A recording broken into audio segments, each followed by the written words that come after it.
যারা ঈমান হারায়া মরে, আল্লাহর ঘোষণা, আল্লাহ তাদেরকে ক্ষমা করবেন না। ঈমান ছিল, ঈমান নাই, এ অবস্থায় যদি কেউ মারা যায়, তার কপালে জান্নাত নাই, ক্ষমা নাই। কি মেসেজ আল্লাহ দিতে চান? এই আয়াত তো গতকালকে, গত মাসে, গত বছর নাজিল হয়নি, নাজিল হয়েছে আজ থেকে প্রায় 1450 বছর আগে রাসূলুল্লাহর উপরে, সাহাবাদের জমানায়। ঈমান এনেছে, তারপর কাফের হয়েছে, তারপর এভাবে মরে গেছে, তাদের ক্ষমা নাই। তাহলে বোঝা গেল এমন লোক রাসূলের জামানাতেও ছিল। আপনাদের কাছে আমার জিজ্ঞাসা, ঈমান আনার পর যদি মানুষ কাফের হয়, এমন ঘটনা রাসূলের জামানায় ঘটতে পারে, আজকের যুগে এ জাতীয় ঘটনা ঘটার সম্ভাবনা আছে না? না। আল্লাহ না করুক আজকের মাহফিলে আমরা যারা আছি, আমাদের কারো ব্যাপারে যদি সেটা প্রযোজ্য হয়, তাহলে উপায় নাই।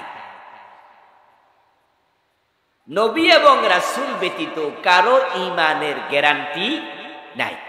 খুব ভালো করে শুনে, নবীর সাহাবাদের ঈমানের পর্যন্ত নিশ্চয়তা নাই, কারণ সাহাবাদের মাঝেও এমন লোক ছিল রাসূলের হাতে কালেমা পড়ার পরে আবার মুরতাদ হয়ে গেছে। কোন নবী কখনো মুরতাদ হবে না, নবী কাফের হবে না। এজন্য নবীদেরকে বলে মাসুম। এই শব্দটা কি আপনারা শুনেছেন? আল্লাহর নবীগণ মাসুম? হ্যাঁ, না, কিছু তো কয় না দেখি রে ভাই। শুনেছেন? নবী ছাড়া কেউ মাসুম আছে? ইয়েস, নবী ব্যতীত কেউ মাসুম না। সবারই গুনাহ হতে পারে, ঈমান চলে যেতেও পারে, আপনি এবং আমিও তা থেকে মুক্ত। নবীজি সাল্লাল্লাহু আলাইহি ওয়াসাল্লামের যুগে একজন ব্যক্তির নাম ছিল ইবনু খাতাল, খা তোয়া লাম, খাতাল। সে রাসূলুল্লাহর হাতে হাত রেখে কালেমা পড়েছিল এবং সে মদিনায় হিজরত করেও এসেছিল। কিন্তু কিছুদিন মদিনায় থেকে কয়েকদিন পরে পালায়া মক্কায় চলে গেছে, ঈমান হারা হয়ে মুরতাদ। ওই ইবনু খাতাল মক্কার বাজারে বাজারে রাসূলুল্লাহ সাল্লাল্লাহু আলাইহি ওয়াসাল্লামের নামে উচ্চারণা করে, কবিতা লিখে লিখে আবৃত্তি করে বেড়াতো। সে রাসূলের বদনাম করে বেড়াতো। অথচ কিছুদিন আগে সে কি ছিল? কথা বলেন না কেন? কিছুদিন আগে কি ছিল? আর এখন সে রাসূলের বদনাম করে, কবিতা লিখে রাসূলের বিরুদ্ধে। এই অবস্থায় মক্কা বিজয় হয়ে গেল। রাসূলুল্লাহ সাল্লাল্লাহু আলাইহি ওয়াসাল্লাম মক্কা বিজয়ের দিন তিনি ঘোষণা করলেন, লা তাসরিবা আলাইকুমুল ইয়াউম ওয়া আনতুমুত তুলাকাব। ও মক্কার কাফেরেরা, তোমাদের কোনো প্রতিশোধ আমি নেব না, সবাইকে ক্ষমা করে দিলাম। তবে ইল্লা ফুলানান ওয়া ফুলানান ওয়া ফুলানা, কয়েকটা নাম উচ্চারণ করে রাসূল বলেন, অমুক অমুক অমুকের ক্ষমা নাই। হাইসু ওয়াজাদতুমুহুম ফাকতুলুহুম, তাদেরকে তোমরা যেখানে পাও সেখানেই হত্যা করো। কয়েকজনকে রাসূল ক্ষমা করেন নাই, তাদের মাঝে ইবনু খাতাল ছিল, কারণ সে কুফরিতে সীমা লঙ্ঘন করেছে। ইবনু খাতাল যখন এই ঘোষণা শুনল যে প্রিয় নবীজি সাল্লাল্লাহু আলাইহি সাল্লাম অনেক কাফেরকে ক্ষমা করেছে, কিন্তু আমার তো ক্ষমা নাই, তাই সে ঘর থেকে বেরিয়ে এক দৌড়ে সে কাবার অঙ্গনে চলে গেল। কারণ সে জানতো পবিত্র কোরআন মাজিদে আছে কাবার সীমানাতে মারামারি করার অনুমতি নাই। কোরআনে আছে ওয়ান দাখালাহু কানা আমিনা, যে হারামে প্রবেশ করবে সে নিরাপদ। এই কথা সে জানত। তাই সে মনে মনে ভাবে আমাকে যেখানে পাও সেখানে হত্যা করা হবে, এই হুকুম দেয়া হলো, তাহলে আমি কাবা শরীফে চলে যাই, দেখি মারো কেমনে, আর মারলে তো আল্লাহর কথাও মান্য হবে। এজন্য সে দৌড় মাইরা কাবা শরীফের গিলাফের সাথে বুক লাগাইয়া গিলাফ জড়াইয়া ধরে বসে আছে। সাহাবায়ে কেরাম রাদিয়াল্লাহু তাআলা আনহু মক্কা বিজয়ের পরে যখন কাবার অঙ্গনে গেলেন, কাবার ভিতরে ৩৬০টা মূর্তি ছিল, কাবার বাহিরে মূর্তি ছিল, কাবাটা কাফেরদের দখলে ছিল। কিন্তু মক্কা বিজয়ের পরে এটা কি কাফেরদের দখলে আছে? নাই। মক্কার কাফেররা আল্লাহর ঘর কাবা, এটা ইব্রাহিম আলাইহিস সালামের তৈরি করা ঘর, ওইটাকে জবরদখল করে মনে যেমনে চায় এমনে ব্যবহার করছে। তাওহীদের ঘরকে তারা শিরকের ঘরে পরিণত করছে। ঠিক গত 15 বছর বাংলাদেশটাকে তারা দখল কইরা যা মনে চা তা করছে, ঠিক না? আবু জেহেলদের সাথে ভালোই মিল ছিল গত 15 বছর। এদেশে কত সম্মানী মানুষকে অপমান করছে, কত নিরপরাধ মানুষকে ফাঁসিতে ঝুলাইছে, বিনা দোষে মামলা দিয়া জেল খাটাইছে। এ জুলুম কি যশোরের ইয়া হয় নাই, যে করগাছাতে হয় নাই, আপনাদের পাশের জেলা সাতক্ষীরাতে কত বাড়ি ঘর পর্যন্ত মানুষের বুলডোজার দিয়ে ভেঙে ফেলেছে। কিন্তু আল্লাহর শুকরিয়া, আগস্ট বিপ্লবের পর এমন বিজয় হয়েছে, যারা জালেম ছিল এখন তারাই পরিচয় দেওয়ার সাহস করে না, সব পালাই গেছে। ইবনে খাতাল কাবার গিলাফ ধরে বসে আছে। সাহাবারা রাসূলুল্লাহ সাল্লাল্লাহু আলাইহি ওয়াসাল্লামের কাছে রিপোর্ট করলেন, ইয়া রাসূলুল্লাহ, আপনি তো বলেছেন যেখানে পাও তাদেরকে সেখানে হত্যা করো, কিন্তু আল্লাহ তো কোরআনে বলছে এই জায়গাটা নিরাপদ। এখন সে তো কাবার গিলাফ ধরে বসে আছে, কি করব? নবীজি তখন বলেন, আজকের একদিনের জন্য আল্লাহ তাআলা কাবার অঙ্গনে হত্যা করার অনুমতি দিছে। আল্লাহর কাবা আজকে কোন জালেমকে আশ্রয় দেবে না। আল্লাহ আমাকে আজকে দিনের জন্য অনুমতি দিছে, সেখানে হত্যা করবে। কিয়ামত পর্যন্ত এটা হারাম, পবিত্র, যুদ্ধ বিগ্রহ নিষেধ, কিন্তু আজকে জায়েজ হত্যা। ইবনে খাতালকে সেখানে হত্যা করা। আমার প্রিয় ভাইয়েরা, রাসূলের হাতে হাত রেখে কালেমা পড়ার পরে যদি ঈমান হারানোর সম্ভাবনা থাকে, তাহলে ঈমান নিয়ে আমাদেরও একটু টেনশন করা দরকার আছে না নাই? কারণ যদি ঈমান না থাকে তাহলে জান্নাত পাওয়ার কোনো সম্ভাবনাই নেই। আল্লাহর জান্নাত পাওয়ার জন্য প্রথম শর্তই হলো ঈমান, দ্বিতীয় শর্ত হলো নেক আমল। ঈমান যদি না থাকে তাহলে আপনি নবীর বাবাও যদি হন, আপনাকে আল্লাহ জান্নাত দেবেন না। যেমন আজরকে আল্লাহ জান্নাত দেবে না, অথচ ইব্রাহিম আলাইহিস সালামের বাবা। ঈমান যদি না থাকে আপনি নবীর ছেলে হলো জান্নাত পাবেন না। যেমন নূহ আলাইহিস সালামের ছেলে কেনান জাহান্নামী, কারণ কেনান ঈমান আনে নাই। দুইজন নবীর বউ জাহান্নামী, দুইজন নবীর স্ত্রী জাহান্নামী। যে দুইজন মহিলা নবীকে রান্না করে খাওয়াইছে, নবীর বাচ্চা পেটে ধারণ করেছে, এক কম্বলের নিচে ঘুমাইছে, স্বামী স্ত্রীর কি মিল, কি মহব্বত, কি ভালোবাসা, অথচ দুইজন নবীর বউ জাহান্নামী, হযরত নূহ এবং হযরত লূত আলাইহিমুস সালাম। কারণ তারা দুজনে ঈমান আনে নাই। লূত এবং নূহ আলাইহিমুস সালামের স্ত্রী ছিল কাফের। কাফের যদি হয় জান্নাত নাই। এখন আমরা সবাই জান্নাতে যেতে চাই, এই জান্নাতে যাওয়ার জন্যই তো এই মাটির মাঝে এসে মাহফিলে বসে আছেন, ঠিক না? কি যাওয়ার সময় কি খেচুড়ি দেবে, বিরিয়ানি দেবে নাকি? আর যদি দেয় ওইটার জন্য আমরা আসি না, দিলে হাদিয়া, না দিলে মনে কোনো কষ্ট থাকে না, ঠিক কিনা? আমরা এসেছি আল্লাহর জান্নাতের পথ কেমনে পাওয়া যায় শোনার জন্য, বুঝার জন্য। ঈমান যদি না থাকে কপালে জান্নাত নাই। এখন যে আয়াত আমি পড়ছি সেই আয়াতে আল্লাহ তাআলা বলে ঈমান ছিল ঈমান নাই, ঈমান ছিল ঈমান নাই, এমন ঘটনা ঘটবে। তাহলে আমাদের ঈমান আছে না গেছে গা, একটু আলোচনা করে, একটু পর্যালোচনা করে, হিসাব নিকাশ করে একটু দেখা দরকার আছে না নাই? 1 লক্ষ টাকা পকেটে নিয়ে 1 লাখ টাকার একটা ভান্ডিল 1000 টাকার নোটের আপনি পকেটে নিছেন, তারপরে আপনি এখান থেকে যশোর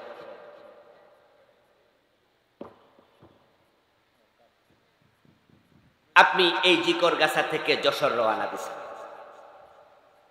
যেই কোনো একটা জরুরি কাজে 1 লাখ টাকা নিয়ে রওনা দিছেন। আপনি লোকাল বাসে উঠছেন, ওঠার পরে আপনি যশোর যাচ্ছেন, আপনার পকেটে 1 লাখ টাকা আছে, তাই আপনি অন্য দিনের মতো আজকে কিন্তু লোকাল বাসে উঠেই চোখ বন্ধ কইরা ঘুম দেবেন না। আজকে আপনি সজাগ থাকবেন এবং যেই পকেটে টাকাটা রাখছেন ওই পকেটের উপরে হাতটা দিয়া রাখবেন, মাঝে মাঝে চাপ দিয়াও দেখবেন যে কোনো পকেট মাইর নিল কিনা। যেদিন আপনার পকেটে কোনো টাকা পয়সা নাই, আছে 20, 30, 50 টাকা, ওদিন আপনি ঘুমাবেন নাক ডেকে, অসুবিধা নাই। সেদিন পুরা গাড়িতে পকেট মার 20 জন থাকলে আপনার টেনশন নাই, কিন্তু পকেটে যখন টাকা আছে আপনার সজাগ থাকা উচিত, না হয় কিন্তু টাকা হারিয়ে যাবে। যাদের ঈমান নাই তাদের টেনশন নাই, আমরা যারা ঈমানদার শয়তান ঈমান চুরি করার সম্ভাবনা আছে না না? সাবধান থাকবেন, নচেত যেই কোনো দিন ঈমান চলে যেতে পারে। প্রিয় ভাইরা, قال رسول الله صلى الله عليه وسلم تكون بين الساعة فتن كقطع الليل المظلم। নবীজি বলেন কিয়ামত যখন আগাবে, কিয়ামতের আগে সূর্য ডুবার পরে চারদিকে যেমন আধারে ঢেকে যায়, অন্ধকার নেমে আসে, দুনিয়ার চারদিক থেকে কুফরির ফিতনা বের হবে। উদাহরণটা কি চমৎকার! সূর্য ডুবে গেলে পৃথিবী কি আর আলোকিত থাকে? চারদিক থেকে অন্ধকার। নবীজি বলেন যে এইরকম অন্ধকারের মতো পৃথিবীর চারদিক থেকে কুফরির ফিতনা আসবে। ফিতান, ফিতনা শব্দের বহু বচন। তাকুনু বাইনা সাআতি ফিতানুন কাকিতাইল লাইলিল মুসলিম ইউসবিহু ফিহা আর-রাজুলু মুমিনান ফায়ুমসি কাফিরা। এবার নবীজি সাল্লাল্লাহু আলাইহি ওয়াসাল্লাম বলতেছেন, ওই ফিতনার যুগে কিয়ামতের আগে মানুষগুলো সকাল বেলায় মুমিন থাকবে, সন্ধ্যা বেলায় কাফের হয়ে যাবে। রাসূলুল্লাহর হাদিসের উপর বিশ্বাস আছে না? রাসূল বলে সকাল বেলায় মুমিন, সন্ধ্যা বেলা হয়ে যাবে কাফের। وقال رسول الله صلى الله عليه وسلم إن العبد لا يتكلم بالكلمة من سخط الله لا يلقي لها بالا يهوي بها في جهنم। অন্য হাদিসে রাসূল বলেন এমন কথা বলবে মানুষ, হয়তো সিরিয়াসলি বলে নাই, হাসতে হাসতে বলেছে, কিন্তু একটা কথার কারণে ঈমান শেষ, আল্লাহ তাকে জাহান্নামের মাঝখানে ফেলে দেবে। যেই কথাকে আমাদের দেশে বলে কুফরি কালাম। আমি জানি না এই শব্দটা আপনাদের দেশে পরিচিত আছে কিনা। শুনেছেন কুফরি কালাম শব্দটা? শুনছেন? অর্থাৎ কালাম মানে বাক্য, কুফরি মানে কুফর। অর্থাৎ মানুষ এমন কথা বলবে যেটা বলার সাথে সাথে কুফর হবে। কুফর যখন হয় ঈমান তখন আর থাকে না। ঈমান চলে যায় 10 কারণে। কয় কারণে? এই ভাইয়েরা কথা বলেন না, বলেন না আমার সাথে, কয় কারণে? ওয়াজগুলো একটু মনোযোগ দিয়ে শুনে বাড়ি যাবেন। আমাদের দেশে তো অনেকেই ওয়াজ শুনতে আসে না, আওয়াজ শুনতে আসে। হুজুরের কণ্ঠ যদি ভালো হয়, সুর দিয়ে টান মারে, মিছা কথা ওয়াজ করে, তাও কয় যে দারুণ ওয়াজ। আবার কিস্সা কইতে কইতে হাসায়, তারপরে কাঁদায়, এরকম করে করে 1-1.5-2 ঘন্টা চলে যায়। আর যাওয়ার সময় দাদা নাতি গল্প করে, নাতি জিজ্ঞাসা করে, দাদা আজকের ওয়াজটা কেমন লাগছে? দাদা উত্তর দেয়, দারুণ ওয়াজ। হুজুরে কি ওয়াজ করছে মনে আসেনি? দাদা কয়, এটা তো মনে নেই। ওয়াজ যা শুনেছে মাঠে রেখে চলে গেছে। এই জাতীয় ওয়াজ আমি করতে অভ্যস্ত নই। দূরত্বের কারণে কম আসি আপনাদের দেশে, মাঝে মাঝে আসি, খুবই কম। আলহামদুলিল্লাহ আমার মাহফিলের শ্রোতাও ভিন্ন। কিস্সা শুনতে, কাহিনী শুনতে, সুর শুনতে আসে না। যারা আসে কোরআন হাদিস শুনতে আসে, কারণ হেদায়াতের কিতাব আল্লাহর কোরআন, ঠিক না? 10 মিনিট শুনবেন, আসল কথা শোনেন। একটু আজকে মজা না পান, আমার কণ্ঠ তো খুব ভালো না, আবার একটু সর্দিও লাগছে। মজা কম হলেও মাঝে মাঝে ওষুধ যখন বাচ্চাদেরকে আমরা খাওয়াই, সিরাপ, যে সিরাপ তিতা খাইতে না চাইলে তার মাঝে চিনি মিশাইয়া খাওয়াই না, তো আজকে মজা না লাগবে, একটু চিনি মিশাইয়া একটু মজাটা নিয়ে। 10টি কারণে ঈমান চলে যাবে। আমি এই নিয়ে বই লিখেছি, আমার লেখা মোট 8টি বই আছে আলহামদুলিল্লাহ। তার মাঝে একটা বই ঈমান কুফর ও নিফাক। এই বইটা আমি 10 কারণে ঈমান ভাঙ্গে লিখেছি। ও প্রিয় ভাইরা, মক্তবে শিখেছেন ওযু ভাঙ্গার কারণ, মক্তবে শিখেছেন কোন কোন কাম করলে নামাজ ভেঙে যায়, কোন কোন কাজ করলে রোজা ভেঙে যায়। রোজা ভঙ্গের কারণ জানেন, নামাজ ভঙ্গের কারণ জানেন, নামাজে খারাইছেন, এরপরে হঠাৎ করে পেট খারাপ, একটু হাওয়া বাইর হয়ে গেছে, নামাজ কি চলবে না শেষ? নামাজটা ভেঙে গেছে কারণ ওযুটা শেষ। রোজা রেখেছেন, ওযু করতে গেছেন, ওযু করা অবস্থায় কুলি করার সময় পানি পেটে চলে গেছে, রোজা কি আছে না ভেঙে গেছে? রোজা ভাঙ্গার কারণ শিখেছেন, ওযু ভাঙ্গার কারণ শিখেছেন, নামাজ ভাঙ্গার কারণ শিখেছেন। 10 কারণে ঈমান ভেঙে যায়। এই 10 কারণ কয়জনে শিখেছেন? 100 জন মুসলমানের 90 জনই জানেন।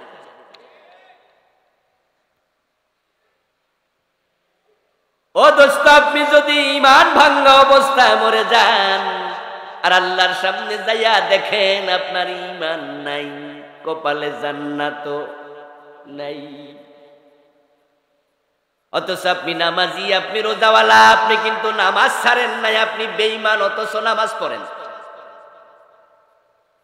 قال رسول الله صلى الله عليه وسلم يأتي على الناس زمان يجتمعون في المساجد ليس فيهم مؤمنون।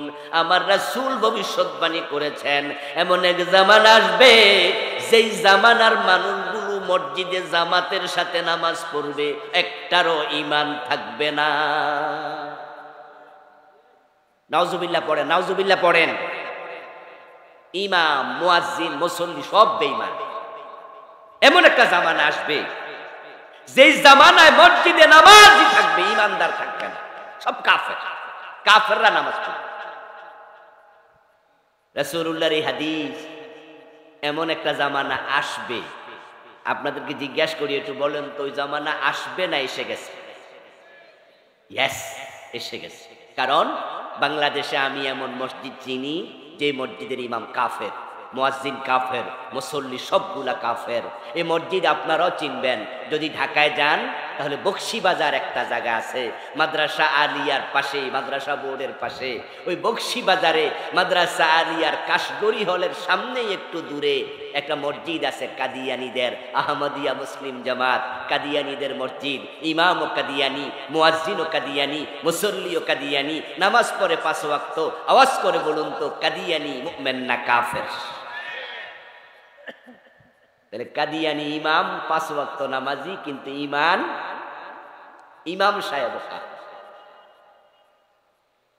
এখন প্রশ্ন হতে পারে, কাদিয়ানী কেন কাফের, ঈমান কেন নাই? একটু পরে আমরা বলবো। ও দোস্ত, আপনারা বলুন তো, মসজিদে আল্লাহরে সেজদা করে, আবার মাজারে যাইয়া পীরের পায়ে সেজদা দেয়, এমন নামাজি 2-4 জন আছে না নাই? যশোর এলাকায় আছে নি বন্ড পীর? সরাসরি পীর সাহেব সেজদা নেয়, মুরিদ সেজদায় পড়ে থাকে, এমন জালেম আছে না নাই? আচ্ছা, যে মাজারে সেজদা দিল লোকটা মোমেন না মুশরিক? ঈমান আছে না গেছে? ঈমান তো শেষ। 10টা কারণ আছে এমন, আমি বলবো 1 2 3 4 করে 10, আর আপনি শুনবেন। শোনার পরে যদি আপনি মনে করেন যে সারছে কাম, এই কাম তো আমিও করছি, তাহলে তাওবা করে নতুন করে ঈমান আনার সুযোগ আছে না নাই? কিন্তু যদি আপনি না বুঝা মইরা যান, আল্লাহর সামনে গিয়া টের পান যে আপনার ঈমানই নাই, তখন তাওবা করে ঈমান আনার সুযোগ আর আছে? সব শেষ। আমার প্রিয় ভাইরা, মানুষ সকাল বেলায় মুমিন থাকবে, সন্ধ্যা বেলায় কাফের হয়ে যাবে। কিয়ামতের আগে এত ফিতনা আসবে। এই ফিতনা বাংলাদেশে চরম আকার ধারণ করেছে। আমার দোস্ত, আপনাদের এলাকায় যে পুকুর আছে, নদী আছে, বিশাল বড় পুকুর, পানিগুলাও সুন্দর সাদা, কিন্তু পুকুরের পানি আমরা না ফুটাইয়া পান করি না। কারণ 1 গ্লাস পানি যদি পুকুর থেকে নেন, তাহলে দেখতে মনে হবে কোনো ময়লা নাই, অথচ এর মাঝে জীবাণু আছে না নাই? খালি চোখে ধরা পড়ল না। ওটা যদি আপনি মাইক্রোস্কোপ দিয়ে টেস্ট করেন, তাহলে অনুবীক্ষণ যন্ত্র দিয়ে তাকাইলে দেখবেন ওই গ্লাসের পানির মাঝে জীবাণু কিলবিল করে হাঁটতেছে। এই পানিটা পান করলে ডায়রিয়া হওয়ার সম্ভাবনা। ও দোস্ত, খালি চোখে তাকাইলে মনে হয় পানিটা পরিষ্কার, কিন্তু মাইক্রোস্কোপ দিয়ে তাকাইলে বোঝা যায় জীবাণু আছে। আমরা সমাজে যখন খালি চোখে তাকাই, এই যে মাহফিলের দিকে তাকাইয়া আছি, খালি চোখে তাকাইলে মনে হয় সব ইমানদার মুসলমান, কিন্তু কোরআন এবং হাদিসের মাইক্রোস্কোপ দিয়া যখন তাকাই, তখন দেখি মসজিদ ও মুসলমানের বড় অভাব, বড় অভাব। আমাদের দেশে অধিকাংশ মানুষই বেঈমান। এমনি কয় আর কি 92% মুসলমান। এটা হলো ভোটার লিস্ট। এই তালিকার মাঝে তাসলিমা নাসরিনের নামও আছে।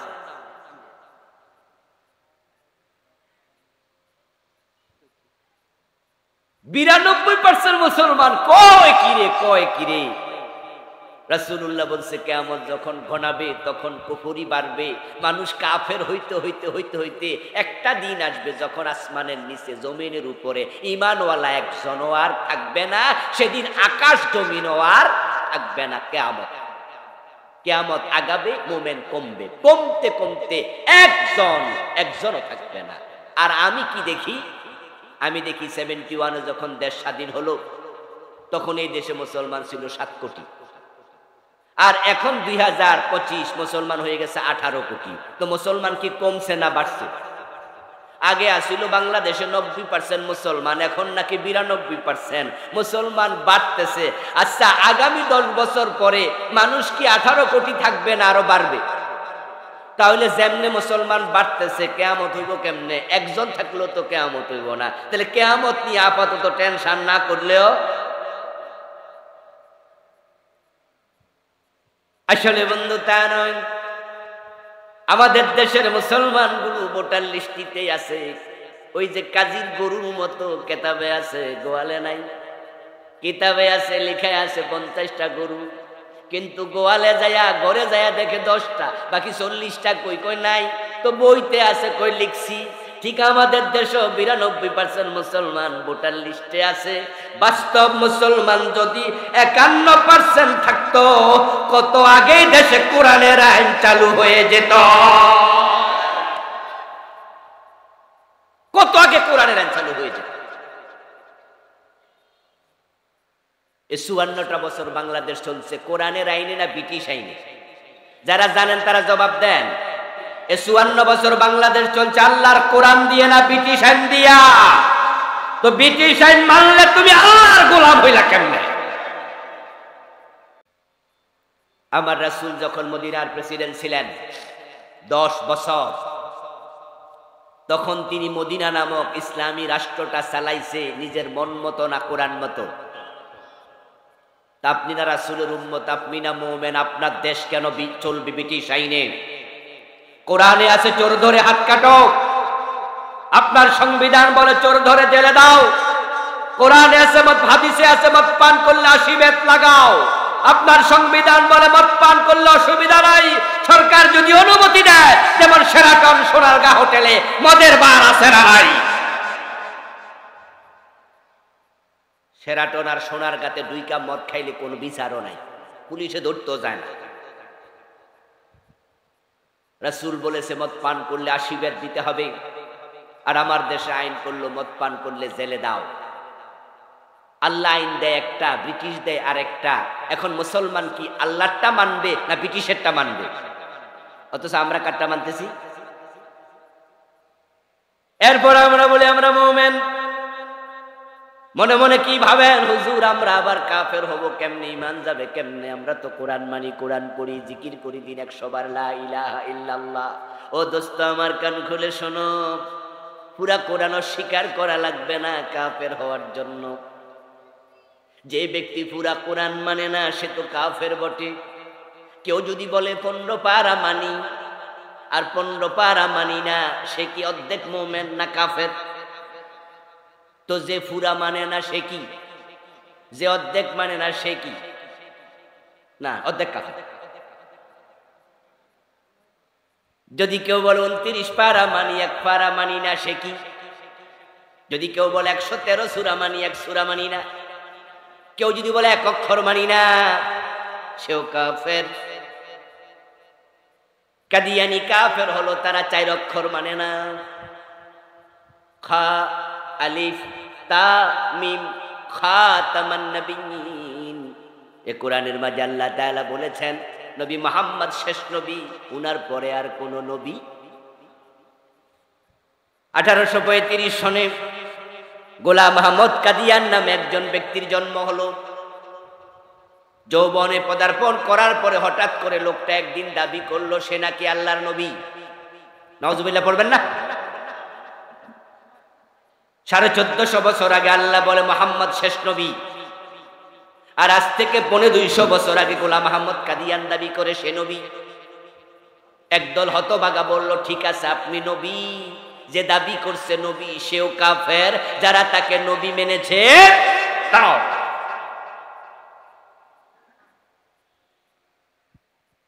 কাদিয়ানীরা কাফের হলো কোরআনের একটা মেসেজ রাসূল শেষ নবী অস্বীকার করলো তাই। আর বাকি ইসলাম পুরাটা কাদিয়ানীদের মাঝে আপনি পাবেন। তারাও 5 ওয়াক্ত নামাজ পড়ে আমাদের মতোই, তারাও রোজা রাখে, তারাও হজ করে, তারাও যাকাত দেয়, তাদেরও টুপি দাড়ি পাজামা পাঞ্জাবি পাগড়ি মেসওয়াক সব আছে। ঠিক আপনার যেমন আমার যেমন তাদেরও তেমন, কিন্তু তারা এক জায়গায় পেছ লাগাইছে, ঈমান শেষ। অঙ্কের মতো অঙ্ক, ঈমান হলো অঙ্কের মতো 10 লাইন লম্বা অঙ্ক। কোন ছাত্র 9 লাইন ঠিক লিখছে, 1 লাইন ভুল করছে, 10-এ কত পাবে? ভাইরা কথা বলে না, ভাইরা বলেন কত পাবে? আরেক ছাত্র 10 লাইনে 10 ভুল করছে, সে কত? আরেকজন লেখে নাই। দেখেন, না লিখলো 0, ভুল 1টা করলো 0, 10টা করলো 0, 5টা করলো 0। অঙ্কে কোনো ভুল গ্রহণযোগ্য না। বিসমিল্লাহর বা থেকে মিনাল জিন্নাতি ওয়ান নাসের সিন পর্যন্ত এই কোরআনে যা আছে সব মানা লাগবে, একটা স্বীকার করলে ঈমান থাকবে না, কুফর হয়ে যাবে। কাদিয়ানী তারা কাফের, একটা বিধান মানল না। আপনাদের কাছে আমি প্রশ্ন করতে চাই, জবাব দিয়েন যারা জানেন। ইবলিস শয়তান সে মুমিন না কাফের? ইয়েস। আবা ওয়াস্তাকবারা ওয়া কানা মিনাল কাফিরিন, সেও কাফের। এবার বলুন তো ইবলিস আল্লাহর কয়টা আইন মানে নাই? মাশাআল্লাহ, জোরে বলেন না কয়টা? আচ্ছা আমরা মানি না কয়টা? হিসাব মিলাইয়েন কিনা? قال رسول الله صلى الله عليه وسلم الكيس من دان نفسه وعمل لما بعد الموت। নবীজি সাল্লাল্লাহু আলাইহি সাল্লাম বলেন দুনিয়ার সবচেয়ে সচেতন চালাক ওই আল্লাহর বান্দা যে আত্মসমালোচনা করে, নিজেকে কন্ট্রোলে রাখে, নিজের দোষ নিজে খুঁজে বেড়ায়, তারপরে তাওবা করে, সে হলো চালাক। আমরা কি নিজের দোষ খুঁজি না মানুষের দোষ খুঁজি? এটা হলো ব্যাককলের লক্ষণ। আর যে নিজের দোষ খোঁজে এটা হলো চালাক লক্ষণ। প্রিয় ভাই আমার, কওমি আলিয়া মাযহাবি লা মাযহাবি, কে আমি লা কে আমি, ৮৮ দেওয়ান বাগ সরসিনা সরমনাই, পীরের মুরিদ গাইরে মুরিদ, আমরা যত আলেম ওলামা আছি সবাই মিলে কাদিয়ানিরে কাফের ফতুয়া দিলাম, কারণ তারা আল্লাহর একটা বিধান মানে না। শয়তান রে কাফের বলে দিলাম, কারণ শয়তান আল্লাহর একটা আইন মানে নাই। আল্লাহ বলেছিলেন আদম রে সিজদা করো, শয়তান কই করমু না, ঈমান শেষ। এবার আল্লাহ কই সরু ধরে হাত কাটো, ৫৪ বছরে কাটলেন না।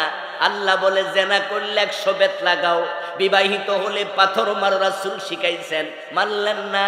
ডাকাতি করলে শুলে চড়াও, এই আইনও মানলেন না। মদ পান করলে ৮০ বেত লাগাও, রাসূলুল্লাহর এই আইন মানলেন না। আল্লাহ কোরআনে বলে আলা লাহুল খালকু ওয়াল আমরু, সাবধান, সৃষ্টি যার, আইন চলবে শুধু তার। ৫৪ বছর আল্লাহর আইন দিয়া বাংলাদেশ একদিনও চালাইলেন না। শয়তান একটা মানে না, সে কাফের। আর নিজেরা ডজন ডজন বাদ দিলেন। ঈমান আদৌ আছে নাকি?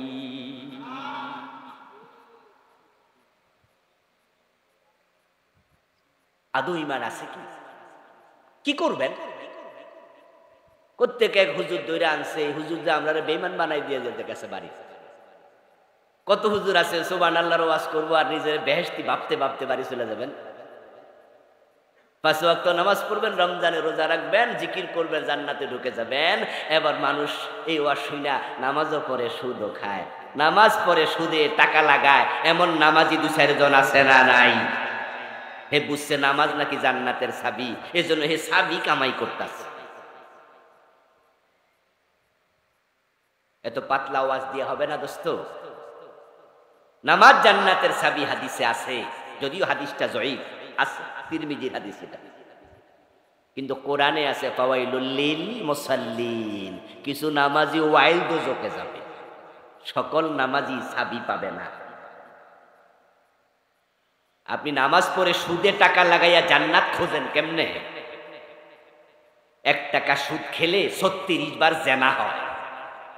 মান আকালা দিরহাম রিবা ওয়া হুয়া ইয়ালাম আন্নাহু ওয়াশাদ্দু মিন ৩৬ জিনা। ১ টাকা সুদ খেলে ৩৬ বার জেনার গুনাহ। ১০০ টাকা সুদ খেলে ৩৬০০ বার জেনার গুনাহ হবে। ১০০০ টাকা সুদ খেলে ৩৬০০০ বার। লিররিবা ৭৩ বাবা আইসারুহা আন ইয়ানকিহা আর-রাজুলু উম্মাহ। নবীজি সাল্লাল্লাহু আলাইহি সাল্লাম বলেন যে সুদ খেলে ৭৩টা গুনাহ হয় বড় বড়, সবচেয়ে ছোটটা হলো নিজের মায়ের সাথে জেনা করা। এই নামাজি অধ্যক্ষে ইসলাম লইয়া কোথায় যাচ্ছ তুমি? কোরআনের কিছু মানবেন, কিছু মানবেন নাই, সিস্টেম নাই। আফাতুমিনুনা বিবাদিল কিতাবি ওয়া তাকফুরুনা বিবাদিন ফামা জাযা। আল্লাহ বলে কোরআনের কিছু মানবা, কিছু মানবা না। নামাজ মানলা, রোজা মানলা, ছুর ধরে হাত কাটা কেন মানো না? আল্লাহর জমিন আল্লাহর আইনে চালাতে হবে কেন মানো না? ফামা জাযা, অধিক্কা মানলে আল্লাহ বলে আমার কাছে তার কোনো প্রতিদান। অধিক্কা ইসলাম আল্লাহ নেয় না, আল্লাহ ঠেকায় পড়ে নাই, আল্লাহ ঠেকায় পড়ে নাই। এখানে তো বিবাহিত লোকের সংখ্যাই বেশি। আচ্ছা, যারা বিবাহ করে নাই তারাও তো তাদের মা আছে, বাবা আছে, ভাই বোন বিয়ে করছে, চিনে। আচ্ছা, আপনার বউ আপনার বাড়িতে থাকলে আপনার সব কথা শোনে, কিন্তু যখন শ্বশুর বাড়ি আপনার সাথে বেড়াইতে যায় একটা কথাও শোনে না। আচ্ছা, এই বউলিয়া সংসার চলে তো? আপনি তো আশ্চর্য হইয়া কইবেন কি তারে হোর বাইত গেলে যে কোথায় হলে না, তা আপনি নিশ্চয়ই হেরে জিগাইবেন তোমারে কি এই বাড়ি তাইলে ভূতে ধরে? কইবেন না? কইবেন না যে আমাদের বাড়ি থাকলে যে যা কই তা শোনো, কিন্তু এই বাড়ির বেড়াইতে আইলে কোনো কথাই শোনো না। আমি দেখাই এদিকে, তুমি যাও এদিকে। এই বাড়ি কি ভূতে ধরে তোমারে? হইছেটা কি তোমার? আপনি তাকে নিশ্চয়ই প্রশ্ন করবেন কেন করো? মসজিদে যখন যাও আল্লাহ ছাড়া কারো আইন মানো না, আদালতে যখন যাও আল্লাহর আইন একটা রায়ও দেও না।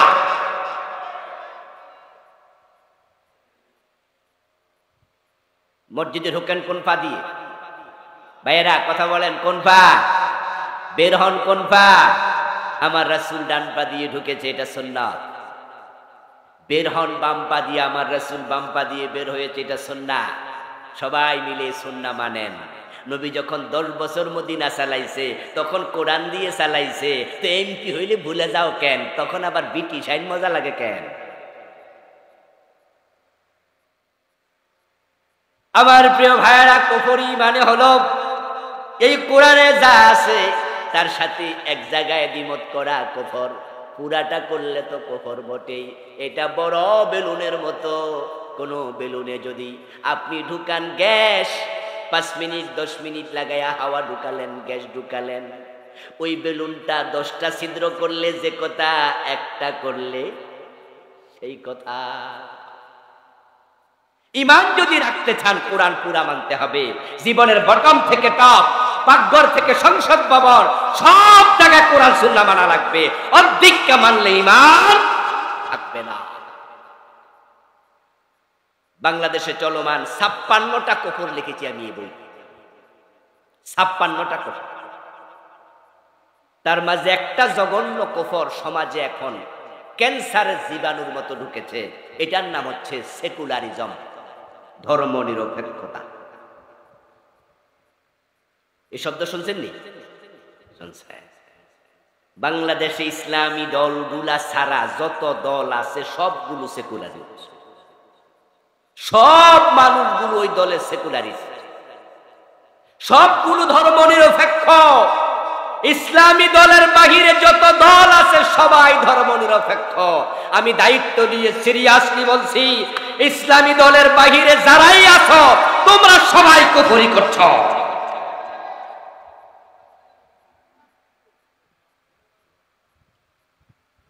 আমি আমার এই বইতে সেকুলারিজমের সংজ্ঞা লিখেছি। সেকুলারিজম কি?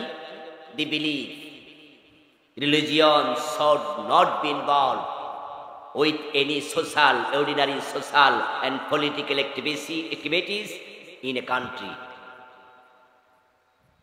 কেমব্রিজ ডিকশনারির বরাত দিয়ে আমার বইতে আমি সেকুলারিজমের সংজ্ঞা যে লিখলাম, ধর্ম নিরপেক্ষতা হচ্ছে ওই বিশ্বাস, বিশ্বাস, বিশ্বাস কর্ম নয়, বিশ্বাসের নাম ঈমান। ধর্ম নিরপেক্ষতা হলো ওই বিশ্বাস যে সমাজে, রাষ্ট্রে, রাজনীতিতে ধর্ম কোনো প্রভাব ফেলবে না। ধর্ম দিয়ে সমাজ চলুক, রাজনীতি চলুক, এটা দরকারই নাই। অথচ আমরা সবাই জানি ইসলাম হলো পূর্ণাঙ্গ জীবন বিধান। উদখুলু ফিস-সিলমে কাফা। আপনি থাকবেন যেখানে, ইসলাম থাকবে সেখানে। সেকুলারিজম কুফরি মতবাদ। ফিরে না আসবা জাহান্নামে। আমার আজকের ওয়াজের কারণে ইসলাম কায়েম হয়ে যাবে নাকি? এত সোজা নাকি? কেউ কেউ বলে হুজুর এই ওয়াজ না কইরা নামাজের ওয়াজ করেন, পর্দার ওয়াজ করেন, জিকিরের ওয়াজ করেন, কামে লাগবো। আপনি ইসলামী রাষ্ট্রের ওয়াজ করতেছেন, সব জায়গায় ইসলাম মানা, বাংলাদেশে হবে না, কবে হয় জানি না। আমি বলবো দোস্ত, ইসলাম আসলো কি আসলো না, কায়েম হলো কি হলো না, ওইটা আমার দেখার বিষয় না। কিন্তু আমি বেঈমান হয়ে মরতে চাই না, আমি ঈমান নিয়ে মরতে চাই। আল্লাহর কোরআনকে জীবনের সব ক্ষেত্রে মানার মতো লোক যদি একজন হয়, সেটা আমি হব।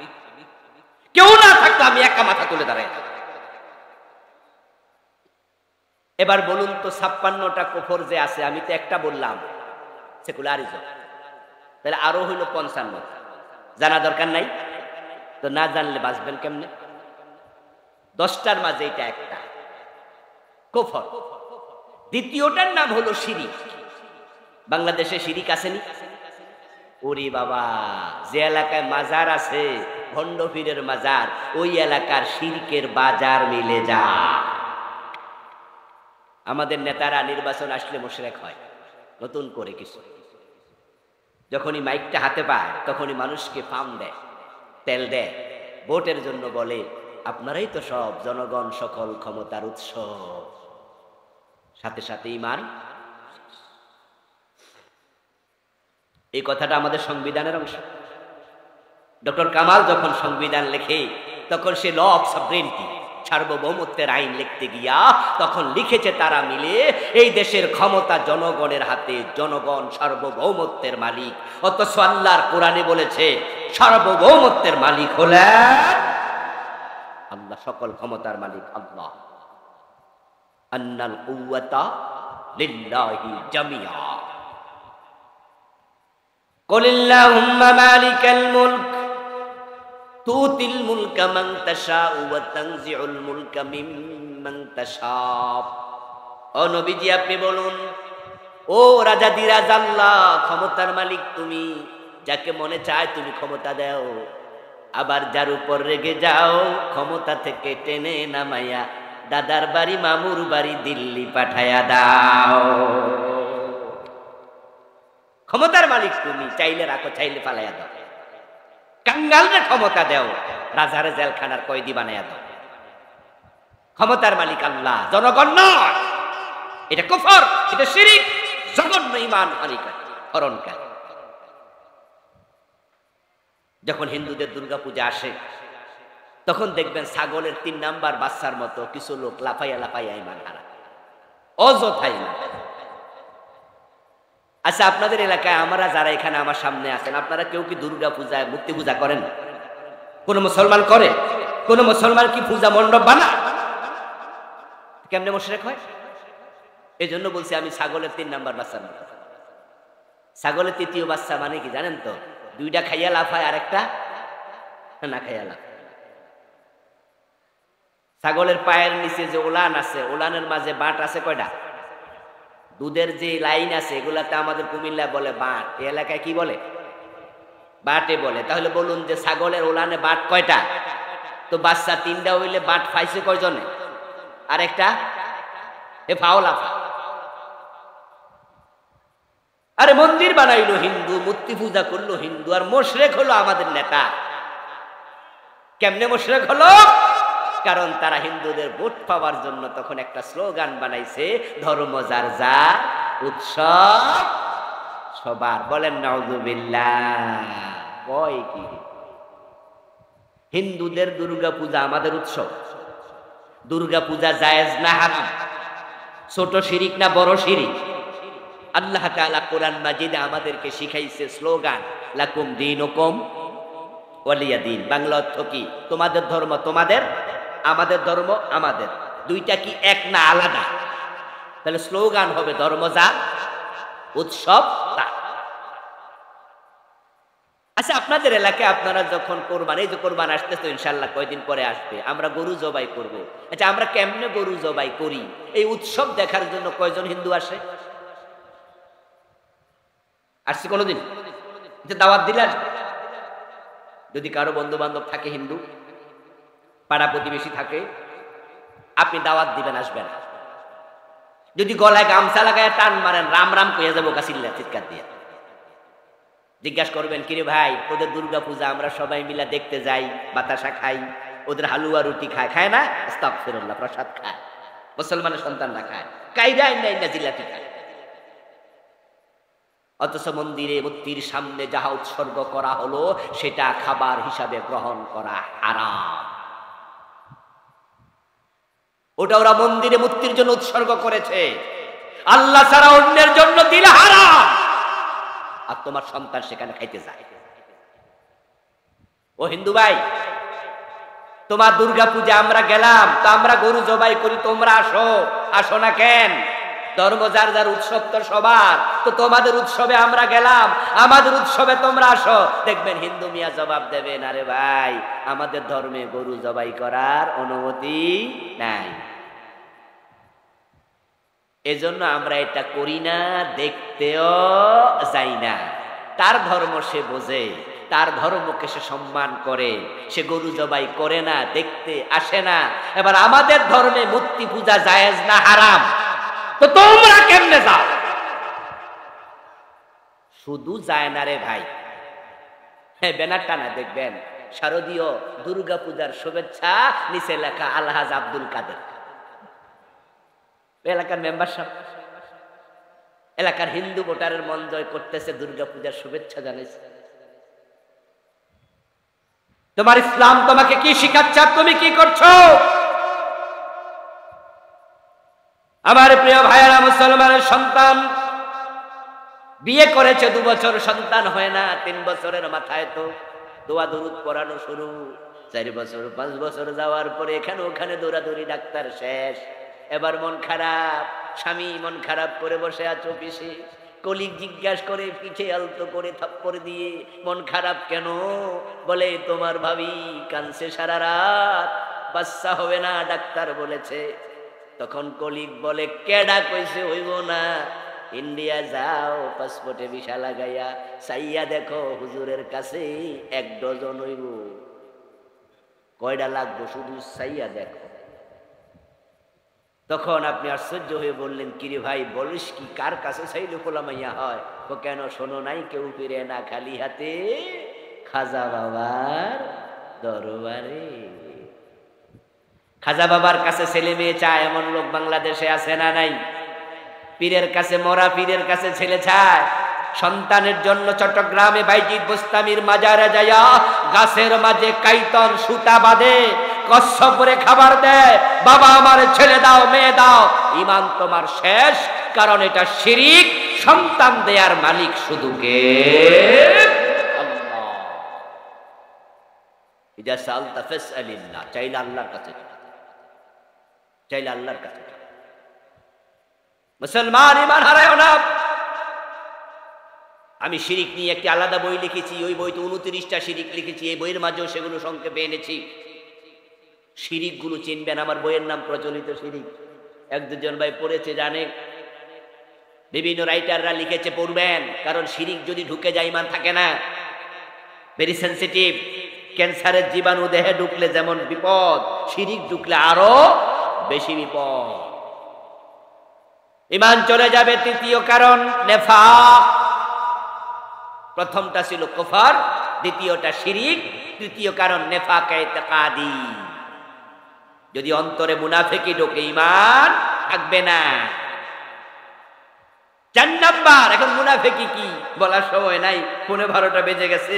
কয়টা বলবো, আরো তো 7টা রয়ে গেছে সামনে, ব্যাখ্যা করা যাবে না। প্রিয় ভাইরা, নিফাক গুলো চিনবেন। কোরআনে আল্লাহ তাআলা বলেছে এগুলো। কিছু মানুষ আছে যারা জেহাদের কথা শুনলে জঙ্গিবাদের গন্ধ পায়, জেহাদ কথা শুনলে চেহারা কালো হয়ে যায়। এই সবগুলো মুনাফিক। ইযা উনজিলাত সূরাতুম মুহকামা ওয়া যুকিরা ফীহাল কিতাল রাআইতাল্লাযীনা ফী কুলূবিহিম মারাদুন ইয়ানজুরুনা ইলাইকা নাযারাল মাগশিয়্যি আলাইহি মিনাল মাউত। আল্লাহ কোরআন মাজিদে বলেন, ও নবী, আপনি দেখবেন আপনার সামনে যারা বসে আছে তাদের মাঝে এমন কিছু মানুষ আছে, যখন আমি আল্লাহ জিহাদের আয়াত নাজিল করি, ওই আয়াত আপনি তেলাওয়াত করে শোনান, জিহাদের কথা শুনলে দেখবেন তাদের চেহারা কালো হয়ে গেছে। তারা ভয়ে জড়সড় হয়ে যায়, মনে হয় যেন মৃত্যু দেখতেছে, আজরাইল নিয়ে আবার চলে আসে।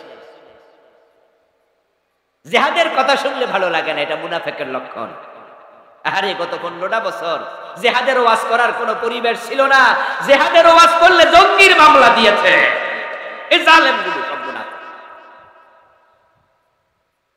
জিহাদের কথা বলার সুযোগ আমরা পাইনি। ওটা দেখে আমরা আজকে বিশাল সমাবেশ করলাম।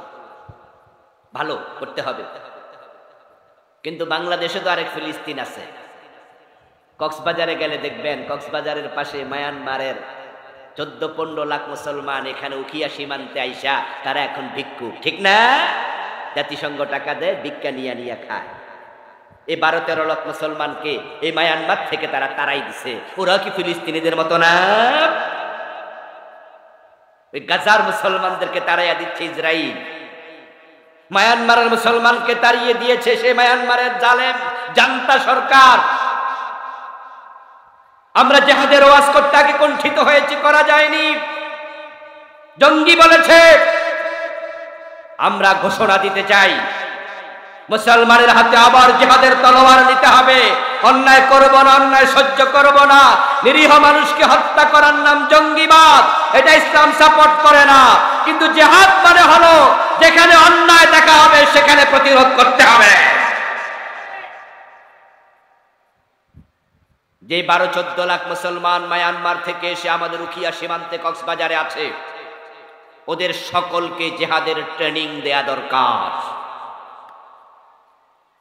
ওদের মাঝ থেকে যারা যুবক আছে সকলকে তলোয়ারের প্রশিক্ষণ দরকার, যুদ্ধের ট্রেনিং দেয়া দরকার।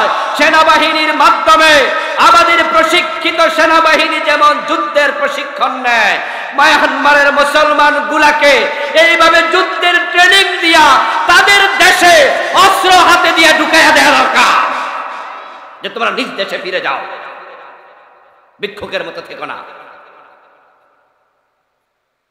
এই দুনিয়া কি জানেন? দুনিয়া হচ্ছে শক্তের ভক্ত নরমের জম, শক্তের ভক্ত নরমের জম। 12-14 লাখ রোহিঙ্গা, তার মাঝে 6 লাখ আছে কমপক্ষে পুরুষ, তার মাঝে 3 থেকে 4 লাখ আছে ইয়াং পোলাপান। প্রত্যেকটাকে সেনাবাহিনীর ট্রেনিং দেয়া দরকার। ডক্টর ইউনূসের সরকারকে আমি বলবো, বাংলাদেশ গভর্নমেন্টকে বলবো, আর কত বছর খাওয়াবেন ওদেরকে? 12-14 লাখ, এগুলা তো বাড়তেছে না, বাচ্চা হচ্ছে না। আগামী 5 বছর পরে কত লাখ হয়ে যাবে? হয়তো 20 লাখ। কথা বুঝেন? আগামী 5 বছর পরে সেটা যদি 20 লাখ হয়ে যায়, 10 বছর পরে হয়ে যাবে 30 লাখ। হঠাৎ যদি কোনো কারণে জাতিসংঘ তাদের সাহায্য বন্ধ করে দেয়, এই 30 লাখ লোক তখন খাওয়াবে কে? আমাদের দেশের কি টাকা কি বাইয়া পড়তেছে? এই 40 লাখ লোক কে খাওয়াবে? তখন খাবারের অভাব দেখা দিলে পেট কোনো আইন মানে না। ওই 12-14 লাখকে বন্দি করার জন্য, নির্দিষ্ট এরিয়ায় রাখার জন্য কাঁটা তারের বেড়া দিয়েছ। এই বেড়া তারা ভেঙে তখন আমাদের বাংলাদেশে ঢুকবে, চুরি ডাকাতি শুরু করে দেবে, পুরা দেশ অস্থির হয়ে যাবে। জাতিসংঘের মাধ্যমে প্রফেসর ইউনূস প্রস্তাব রেখেছে মায়ানমারে তারা আবার ফিরিয়ে নেবে। ইতোমধ্যে 1,80,000কে ফিরিয়ে নিতে রাজি হয়েছে। আমরা বলবো চাপ প্রয়োগ করো, নিতে রাজি না হলে অস্ত্র দিয়ে ট্রেনিং শিখায়া তাদেরকে পাঠাও, তারা জিহাদ করে নিজ দেশে বেঁচে থাকুক। ইসলামে জিহাদ হচ্ছে অন্যায়ের বিরুদ্ধে কথা বলা। আমার বন্ধু মুনাফিক জিহাদ পছন্দ করে না। মুনাফিক যারা, তাদের আরেকটি বড় আলামত হলো আল্লাহর আইনের কথা বললে আল্লাহর আইন তাদের কাছে পছন্দ হবে না। ইযা কিলা লাহুম তাআলাউ ইলা মা আনজালাল্লাহ ওয়া ইলার রাসূল রাআইতাল মুনাফিকিনা ইয়াসুদ্দুনা আনকা সুদুদা। আমার ভাইয়েরা, মুনাফিকের আলামত কি? কেমনে বুঝবেন কে মুনাফিক? আপনি মুনাফিক কিনা নিজেরে নিজে কেমনে বুঝবেন? শুনেছেন তো 3টা। মিথ্যা বলবে, ওয়াদা করলে খেলাপ করবে, আমানত রাখলে খেয়ানত করবে। অথচ আমার বইতে আমি মুনাফিকের আলামত লিখছি 28টা, 3টা শিখছেন, বাকি 25টার কি খবর? আল্লাহর সামনে যাওয়ার পরে, ধরা খাওয়ার পরে আল্লাহরে বলে দেবেন যে আল্লাহ আমি তো জানি না। আর আল্লাহ বলবে ও ব্যস্ত ছিলা তো, জানতে টাইম পাও নাই, বেহেশতে চলে যাও। এত সোজা? জানা, শিখা, এলেম অর্জন করা নফল না ফরজ, শিখতেই হবে। 3 নাম্বার। 4 নাম্বার হচ্ছে যাতে ঈমান চলে যাবে, সেটা হলো রাসূল ছাড়া কাউকে আদর্শ হিসাবে গ্রহণ করলে।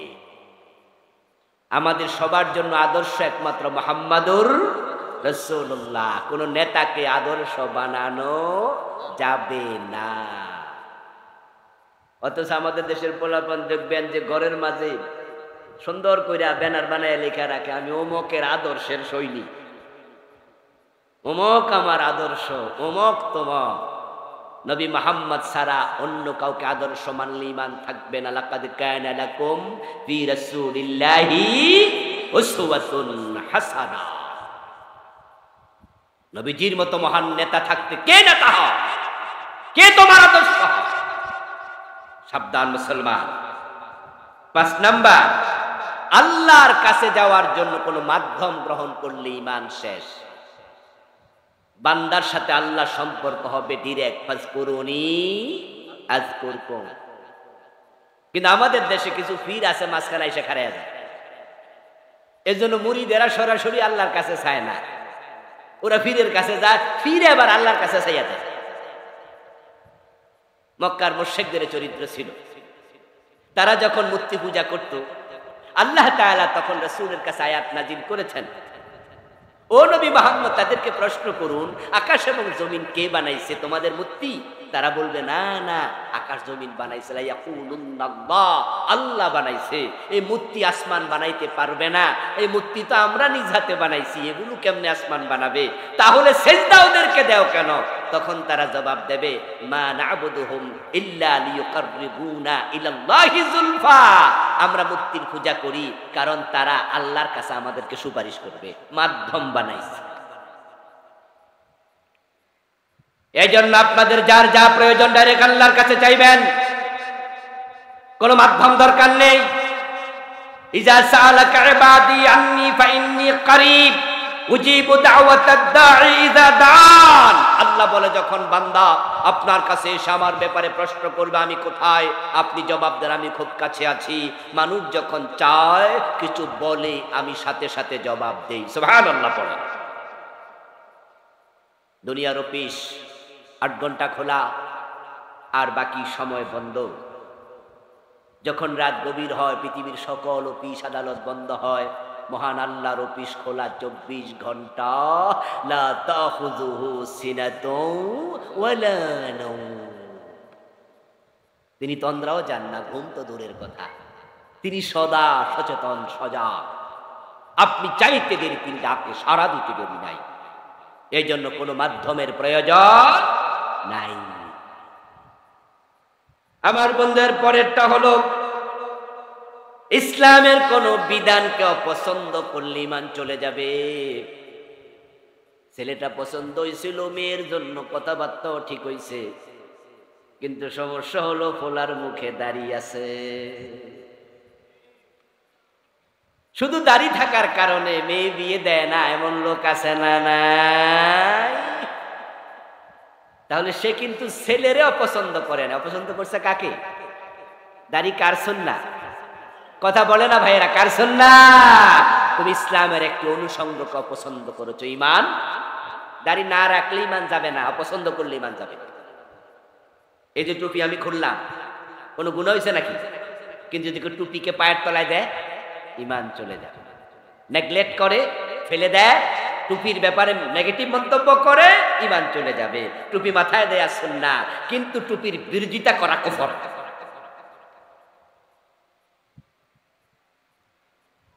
কুফরি চিনতে হবে ভাই, না চিনলে চলবে না। আমাদের দেশে একটা অ্যাডভার্টাইজমেন্ট আছে এইডস রোগের, এইডস। সে অ্যাডভার্টাইজটা হলো, বাঁচতে হলে জানতে হবে। একই সিরিজ যেটা আপনাকে ফুস করেছে, এটা যদি যার দেহে এইডস ছিল আগে তাকে ফুস করে, তাহলে আপনার দেহে ওই জীবাণু আসার সম্ভাবনা আছে না নাই? এই জন্য ডাক্তাররা কিন্তু একই সিরিজ দিয়ে দুজনকে ইঞ্জেকশন ফুস করে না, এটা নিষেধ। যেই লোকের দেহে এইডস আছে, যে ব্লেড দিয়া তার মাথা কামাইছে, শেভ করছে, ওই ব্লেডে যদি তার ব্লাড লাগে, রক্ত লাগে, আর আপনাকে ওই ব্লেড দিয়ে আবার মাথা কামা, আপনার শেভ করে, ওই রক্ত আপনার দেহে ঢোকে, তাহলে এইডস এর জীবাণু চলে যাবে। এগুলো সচেতনতা বলে, বাঁচতে হলে জানতে হবে। এখন ঈমান বাঁচাতে হলে কোন কোন কাজ করলে ঈমান চলে যায় জানা দরকার আছে না নাই? জানার দায়িত্ব আপনাদের, জানার দায়িত্ব আপনাদের। ডাক্তার শুধু বলে দেয় আপনার ডায়াবেটিক আছে, সুগার লেভেল আপনার এত, পরবর্তীতে সকালবেলা হাঁটাহাঁটি করা ডাক্তারের দায়িত্ব নাকি? এখন থেকে আর চিনি খাওয়া যাবে না, এটা কি ডাক্তার মেনটেন করবে? ডাক্তার আপনার বলে দিছে যে আপনার সুগার লেভেল ভালো না, আপনার ডায়াবেটিস আছে, এখন খাবার কন্ট্রোল করো, সকালবেলা জগিং করো, সিনি অ্যাবাউট করো। এখন এই দায়িত্ব আপনার। আমরা আলেম ওলামা, আমরা শিরক কুফর এগুলো ঈমান বিধ্বংসী বলে দেই। এখন বাকিটা শিখে তা থেকে বেঁচে থাকার দায়িত্ব কার? আপনাদের। আল্লাহ তাআলা আমাদের সকলকে যাবতীয় কুফর থেকে, শিরক থেকে, ঈমান বিধ্বংসী কাজ থেকে নিজেকে হেফাজত করার তৌফিক দিন। সবাই বলি আমিন।